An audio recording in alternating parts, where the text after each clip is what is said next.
my father. He died very young, 56 years old. And gosh, he was just what an inspiration. And you know, I was doing, he ran a Swiss cheese plant. And I was in that plant scrubbing kettles as a kid and washing cheese boards and things like that. And I never thought it was drudgery. Oh, sure, I would have loved it, avoid it. I mean, as a kid that age and that. But he always made it worthwhile. And he and I, we had some long man-to-man conversations that they shaped me very much. I thought that he had been an immigrant to the United States, and he graduated from university in Switzerland, and he came here and he made things happen. And so I felt very, very lost when I lost him, you know. Well, how old were you? Well, see, it was about 20, somewhere like that. How did you die? He had cancer, and I came home from service, and one morning he said, hey, I heard him calling me, see, and the cheese plant was right next door. We lived down by the railroad tracks, the wrong part of town. You know, the trains would blow their whistles real loud, and I thought that was just great. And but you know, my dad was always, he was always thinking and moving and making things happen. And then anyhow, he said he didn't feel good at all, so my sister Lucy arranged for him to come down to Columbus University Hospital there at Ohio State.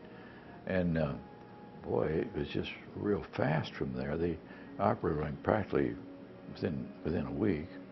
And it became, you know, he had cancer. But that was back in the days in which they didn't discuss that with the patient. And I've often felt about that thing since, that I think he knew deep down inside, hey, I'm not getting better. Because shortly after the operation, he was doing well, see. And I thought, hey, but it didn't work out that way. And but he didn't live very long. But it was very painful to me because he'd just been a great guy, you know.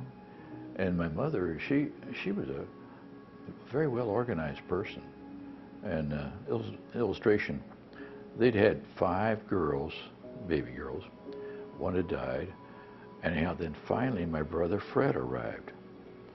And he was named Fred after his father, after our father. And then 2 years later I came along. And my one uncle, his name was John. I think maybe that's the reason, you know. And but Sister Helen, she was the oldest in the group, and she always looked after Fred. And Lucy, she would look after me. And Lucy was a stern taskmaster, baby. There was no, you know, 2 and 2 is 4, and don't think anything else, mate. And throughout her lifetime, I would call her. She was always the one go-to person for me that it helped a lot, you mean. So that, you know, Ohio State funded this chair, or endowed a chair in her honor, and so we go over every year for luncheon, and we participate financially, and it's, I feel very good about it, you know.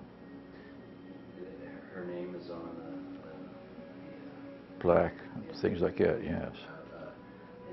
And she, you lost her in? About 5 years ago. 5 years Yeah. ago.